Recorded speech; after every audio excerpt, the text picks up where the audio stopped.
Story 1. The Garage Door. This nightmare began about 5 years ago when I was 24, living back at my parents' house after college. Growing up, I'd shared a cramped bedroom with my older brother Marcus until he left for university. When he graduated and moved back home for his job, he naturally reclaimed our old room, leaving me to relocate to the tiny guest bedroom upstairs. The guest room was directly above the garage, which meant every time someone used the remote, the entire floor would vibrate violently for the 10 seconds it took the door to open or close. The room had 2 windows on perpendicular walls, one facing the driveway, the other overlooking the side yard. Despite its flaws, it offered privacy and was usually quiet when the family wasn't home. On that particular Friday night in late July, I was completely alone. Marcus was in Philadelphia for a 3-day work conference, and my parents had driven to our family beach house for their usual weekend getaway. After an absolutely brutal week at my new accounting job, 60-hour days reviewing quarterly reports, I declined all social invitations. All I wanted was Chinese takeout and an early bedtime. By 11:45 p.m., I was finally starting to relax. The house was blissfully silent for once, a stark contrast to its usual chaos when everyone was home. I was lying in bed reading a Stephen King novel, trying to unwind, when I heard it. The unmistakable mechanical grinding of our garage door beginning to rise, followed immediately by that familiar violent shaking of my bedroom floor. For several seconds, my brain refused to process what was happening.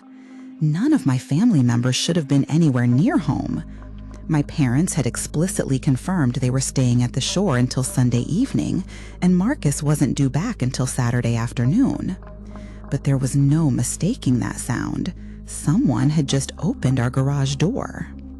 My heart began hammering against my rib cage as the reality sank in. I leaped out of bed and pressed my face against the driveway-facing window, but the darkness outside was impenetrable. I could see the rectangular glow from inside the garage, confirming the door was indeed open, but I couldn't make out whether there was a vehicle inside or who might have triggered it. Panic flooded my system as I ransacked my closet, searching desperately until my fingers closed around the aluminum baseball bat my parents had stored there years ago. My hands were shaking so violently I could barely grip it properly. As I crept toward the staircase, I tried forcing myself to think rationally. Maybe my parents had forgotten something important and driven back early. Maybe Marcus's conference had been canceled. Maybe our ancient garage door opener had finally malfunctioned and opened spontaneously. But when I reached the bottom of the stairs and paused at the corner leading to the main hallway, I heard voices. Quiet, urgent voices coming from the bedroom wing of the house. There were definitely at least 2 people talking, though I couldn't make out their words from this distance. That's when absolute terror washed over me. Strangers were inside our home. With trembling fingers, I dialed 911 and whispered our address to the operator, explaining that my house was being burglarized. She instructed me to remain hidden and keep the line open, but something primal and protective surged through me. This was my family's home, filled with irreplaceable memories and belongings. I couldn't just cower in the corner while these criminals violate our sanctuary.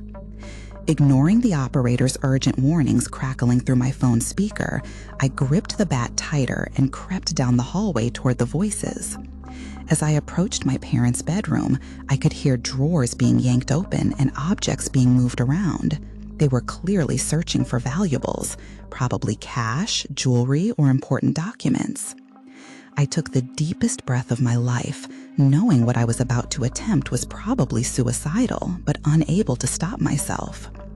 Every instinct screamed at me to retreat, but something stronger compelled me forward. I started shouting at the top of my lungs, incoherent battle cries meant to shock and disorient them, then charged through the doorway with the bat raised high above my head.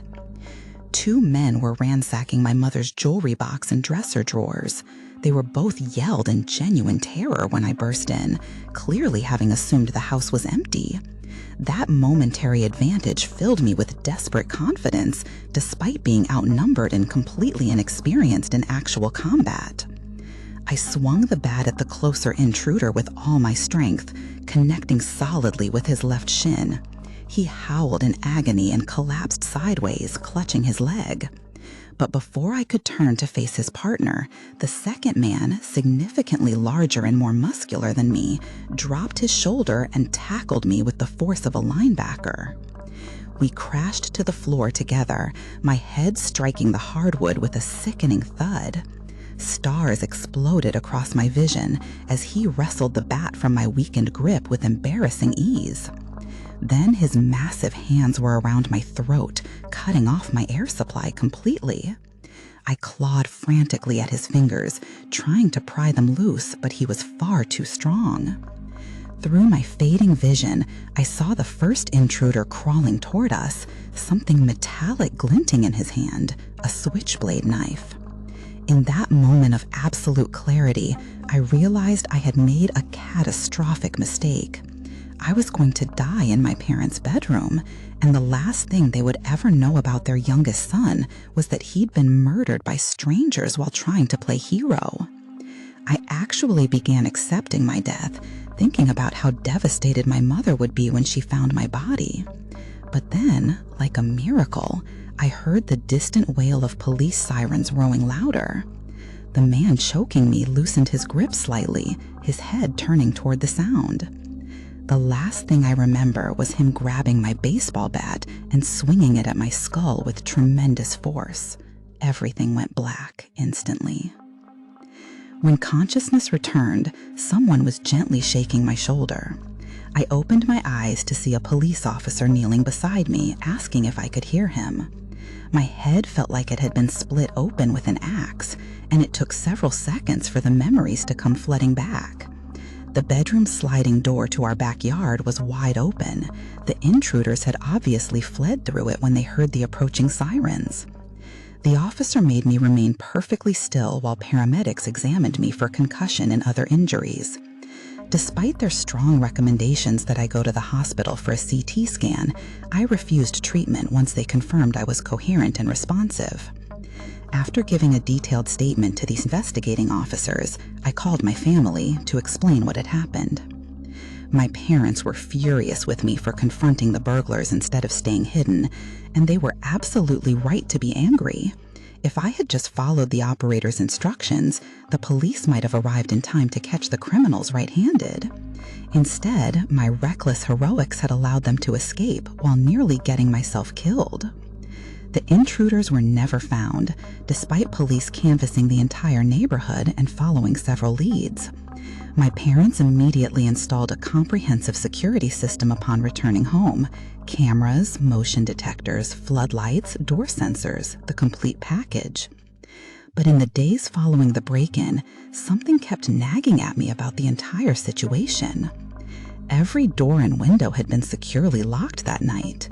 The only way to open our garage door was with a small remote control button in my father's car, which he had programmed as a wireless opener. No random burglar would just stumble upon that hidden device. Whoever had broken into our house that night knew our family well, knew exactly where that garage remote was located. They also knew that I never locked my car when it was parked in our driveway, something only someone familiar with my habits would understand. Most disturbing of all was their timing. They somehow knew my parents would be away for the entire weekend and that Marcus was out of town for his conference. This wasn't a random crime of opportunity. This was planned by someone who knew our family intimately, our schedules, our security habits, our routines. Someone we trusted had betrayed that trust in the most violating way possible. My parents and I spent months analyzing who could have had access to all that information, but we never reached any definitive conclusions. The uncertainty made my father extremely paranoid for years afterward, knowing that whoever had orchestrated the break-in was still out there, possibly still watching us. I don't live in that house anymore, but the experience fundamentally changed how I view home security and personal safety. There's something uniquely terrifying about realizing that the people closest to you might not be who you think they are. And once you've truly accepted that you're about to die, as I did that night, you never quite see the world the same way again.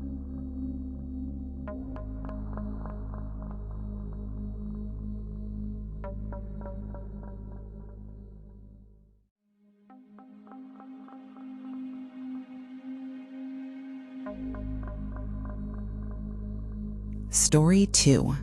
The hospital call. 6 months ago, I experienced what I now realize was one of the most calculated and personal violations I've ever endured. I had recently moved back to my hometown of Millfield to help care for my aging mother, Dorothy, who lives about 25 minutes away from my new apartment. After years in the city, I'd found a perfect small duplex that balanced my need for independence with my responsibility to be nearby when Mom needed help. She's 78 and has been having increasing health issues, nothing immediately life-threatening, but concerning enough that I felt guilty living so far away. She's had several minor falls around the house in recent months, and despite my repeated suggestions, she stubbornly refuses to get one of those medical alert systems. "I'm not some helpless invalid," she always protests when I bring it up. "You're just being overprotective, sweetheart." But her independence streak, while admirable, has been a constant source of anxiety for me, especially knowing she spends most of her time alone in that big old house. On this particular Tuesday evening in early October, I was settling in for a quiet night at home. It was around 9:15 p.m., and I was on my couch catching up on a Netflix series when my phone rang. The caller ID displayed a local number I didn't recognize, but since I was still relatively new to the area and had been meeting various healthcare providers for Mom, I figured it might be medically related and answered. The woman on the other end spoke with professional authority, identifying herself as Susan Martinez, a nurse at Millfield General Hospital's emergency department. Her voice carried that particular tone of controlled urgency that medical professionals use when delivering serious news while trying not to cause panic. "I'm calling about Dorothy Chen, your mother," she said. "She was brought in about an hour and a half ago after taking a fall at home and hitting her head on her coffee table. She's conscious and stable, but she's been asking for you specifically, and we'd like you to get here as soon as possible." My blood turned to ice water. This was the exact phone call I'd been dreading since moving back, the nightmare scenario that had been keeping me awake at night. But what made the call seem completely legitimate was how much the nurse knew about Mom's recent medical history. She mentioned Mom's full legal name, Dorothy Elizabeth Chen, which few people outside family know. She knew Mom's correct address on Maple Street. Most convincingly, she referenced Mom's hip replacement surgery from 3 months ago, explaining that they were particularly concerned about complications related to that recent procedure. "We want to make sure there's no internal bleeding or issues with her hip hardware," the nurse explained. "The fall was pretty significant, and given her recent surgery, Dr. Patterson wants to run some additional tests. How quickly can you get here?" I didn't question the legitimacy of the call for even a second. Everything she said fit perfectly with my worst fears about Mom living alone. I immediately jumped up from the couch, my heart racing with worry and guilt. If I had been more insistent about the medical alert system, maybe this could have been prevented. I grabbed my keys and wallet, said a quick prayer for Mom's well-being, and rushed out the front door without even thinking about locking it behind me. The only thing on my mind was getting to the hospital as fast as possible to be with her. The 20-minute drive felt like an eternity. I kept running through terrible scenarios in my head, imagining Mom unconscious and bleeding, wondering if I should have moved back sooner, questioning whether I'd been neglectful by not visiting more frequently. My hands were shaking so badly, I could barely grip the steering wheel properly. When I finally reached Millfield General's emergency department, I rushed through the automatic doors and up to the reception desk, breathless and panicked. "I'm here for Dorothy Chen," I told the nurse on duty. "I received a call about her fall and head injury. I'm her daughter, Lisa." The receptionist, a middle-aged woman with kind eyes, looked confused and began typing on her computer. After several seconds, she shook her head apologetically. "I'm sorry, but I don't show any patient by that name in our system tonight. Are you sure you have the right hospital?" My heart sank. "There has to be some mistake," I insisted. "I just spoke with Susan Martinez, one of your nurses, about 40 minutes ago. She said my mother was brought in after falling and hitting her head." The receptionist checked more thoroughly, even calling over her supervisor to double-check the records. But their answer remained the same. No Dorothy Chen had been admitted or treated at their facility that evening. They suggested I try calling Mom directly to make sure she was okay. With growing dread, I stepped outside and dialed Mom's landline number. She answered on the third ring, sounding groggy and slightly annoyed. "Lisa, honey, why are you calling so late? I was already asleep." "Mom, are you okay?" I asked, relief and confusion flooding through me simultaneously. "You haven't fallen or hurt yourself tonight?" "Fallen? No, of course not. I've been in bed watching the news for the past hour. Why would you think I fell?" I couldn't bring myself to explain the situation over the phone without terrifying her, so I just said I'd been worried and told her to go back to sleep. As I hung up, the horrifying realization crashed over me like a tidal wave. This had been an elaborate setup. Someone had deliberately lied to me, using incredibly specific and personal information about my mother and our family to lure me away from my home. But why? And how did they know so much about Mom's medical history?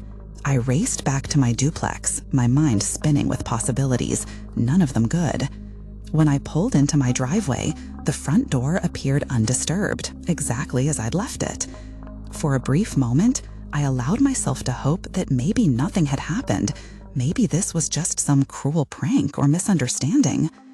But the moment I stepped inside, I knew I'd been robbed.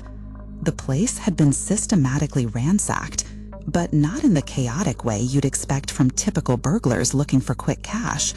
This had been methodical, thorough, and deeply personal. My television, laptop, and small jewelry collection were gone, which I'd expected. But as I surveyed the damage more carefully, I realized the thieves had taken things that made no logical sense from a monetary perspective. All of my family photographs had been carefully removed from their frames, not the frames themselves, just the actual photos. My prescription medication bottles had been emptied and taken from the bathroom cabinet. Most disturbingly, they had taken personal documents from my desk, insurance papers, bank statements, copies of Mom's medical records that I kept for emergencies. These items had virtually no resale value, but contained enough personal information to facilitate identity theft or other long-term criminal schemes. This wasn't just a robbery. It was a targeted attack designed to violate my privacy and security in the most comprehensive way possible. Someone had studied my life carefully to know exactly how to manipulate me, and they had used my love and concern for my mother as the weapon against me. When the police arrived, I explained the entire situation, including my verbatim recollection of the hospital call. The officers immediately recognized the sophisticated nature of the crime. This wasn't some opportunistic burglar who got lucky. This was someone who knew intimate details about my family that no stranger could possibly have access to.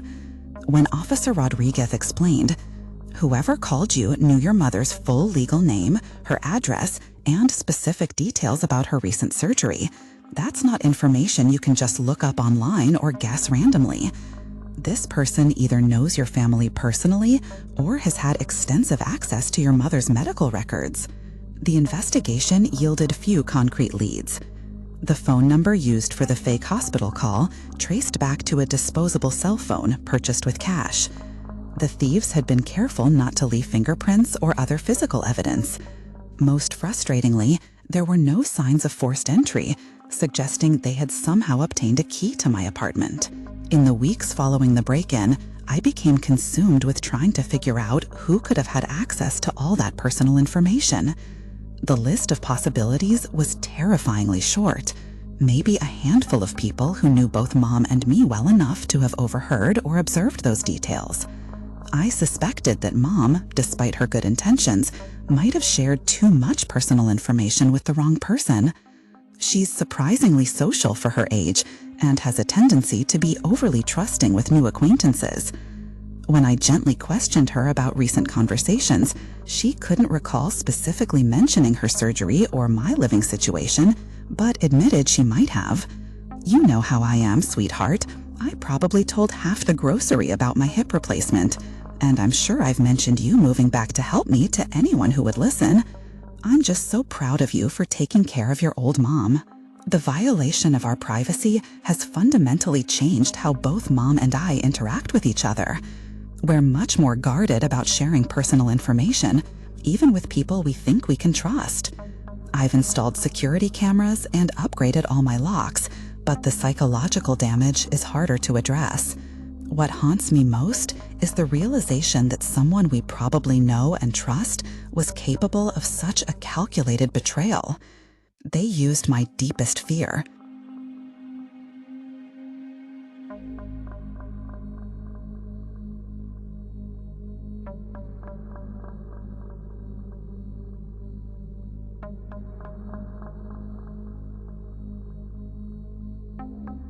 I'm a 32-year-old software developer, and I've been living alone in this rented house in suburban Oakwood for about 18 months now. It's a modest 3-bedroom ranch-style home in a quiet residential neighborhood, nothing fancy, but comfortable and affordable. After years of cramped city apartments, having my own space with a yard felt like a luxury. I'd really settled into a peaceful routine here and genuinely felt like I'd found my home. What happened 3 weeks ago has shattered that sense of security completely, and I'm still trying to process the psychological aftermath of such a bizarre and terrifying experience. It was a Thursday night around 11:15 p.m., and I was getting ready for bed after a long day of debugging code for a client's e-commerce website. I had just finished brushing my teeth when I heard the most aggressive pounding on my front door I'd ever experienced. This wasn't normal knocking. It sounded like someone was trying to break the door down with their fists. I looked out the window, but the positioning of my porch light created too many shadows to see who was out there clearly. Despite the aggressive nature of the knocking, I wasn't particularly scared. I'm 6'2" and work out regularly, so physical confrontation doesn't intimidate me much. I was more irritated and confused than frightened. I opened the front door but kept the screen door latched as a precautionary barrier. What I saw standing on my porch was completely unexpected. An extremely agitated man who appeared to be in his mid-30s, about average height, with disheveled brown hair and clothes that looked like they hadn't been changed in several days. His eyes were darting around frantically, and he was breathing heavily as if he'd been running or was having some kind of panic attack. Before I could even ask what he wanted, he started shouting that this was his house and demanding that I let him in immediately.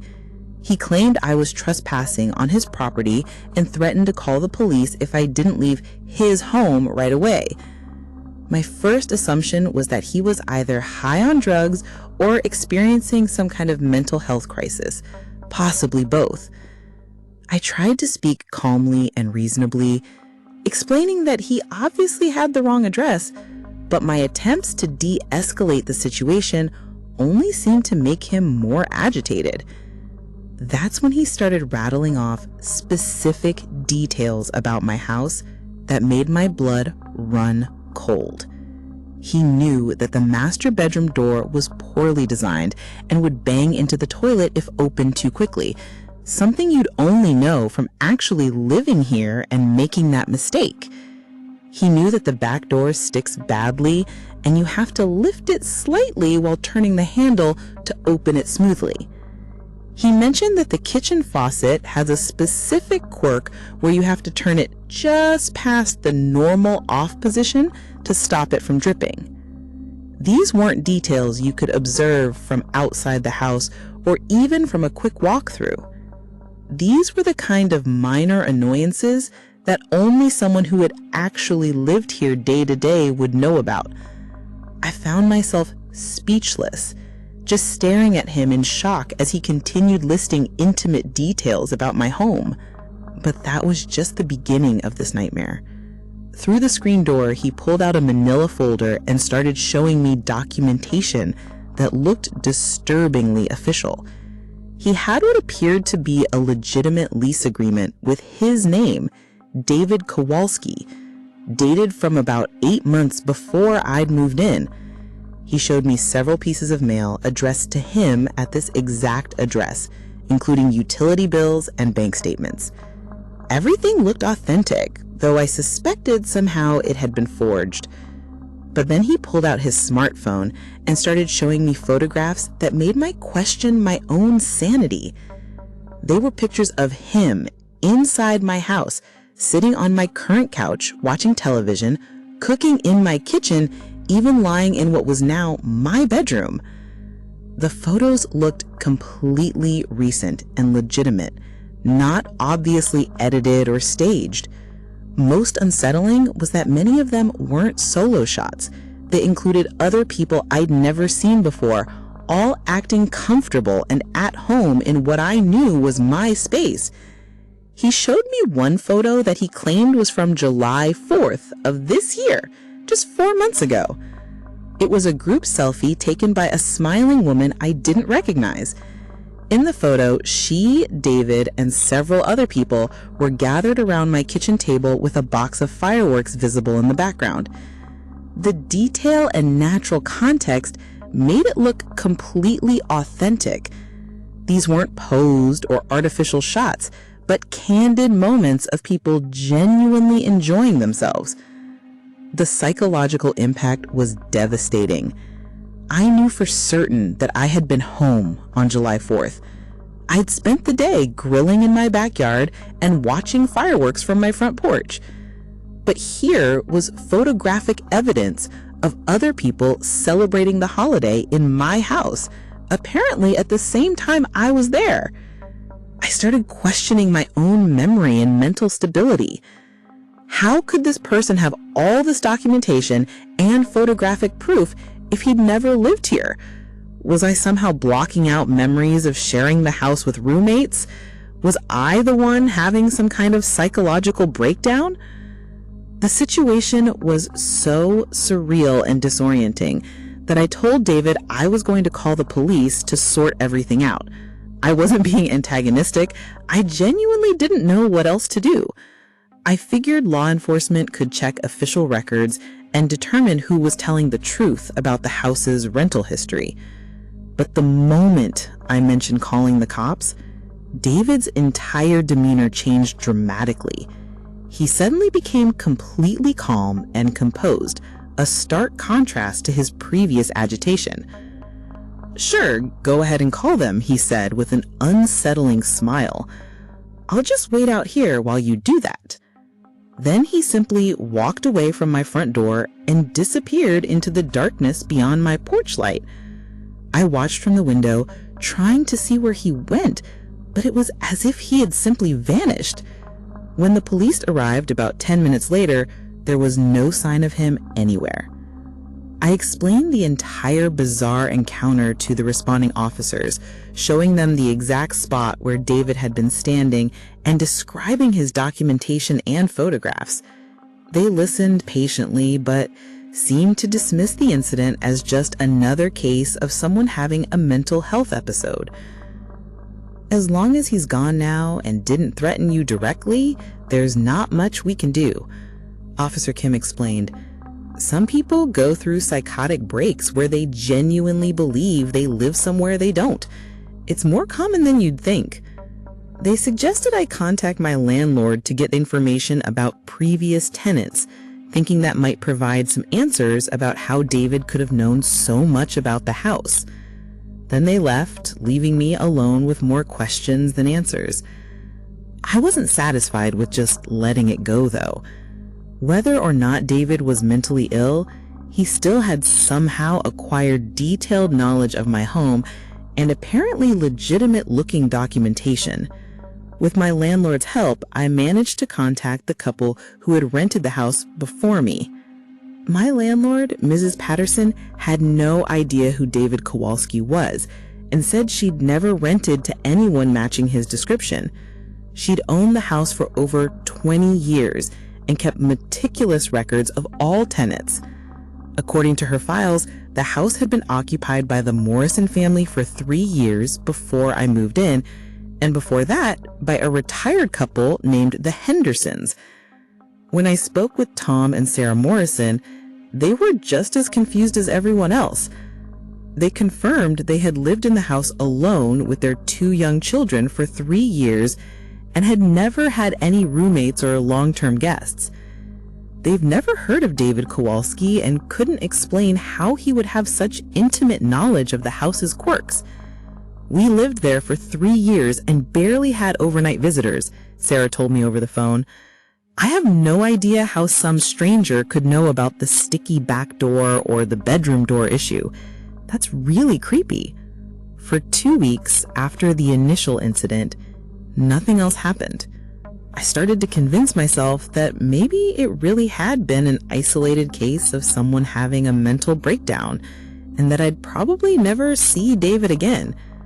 I even began to feel a bit silly for being so paranoid about the whole thing. But of course, that sense of security was completely misplaced. Last Tuesday night, I came home from a late dinner with friends to find my house completely ransacked. But this wasn't a typical burglary where someone grabs obvious valuables and flees quickly. Every room had been methodically torn apart, as if someone had been searching for something very specific. The strangest part was that most of my expensive electronics were still there, untouched. My 65-inch TV, gaming console, and high-end computer equipment hadn't been taken, despite being the most valuable items in the house. Instead,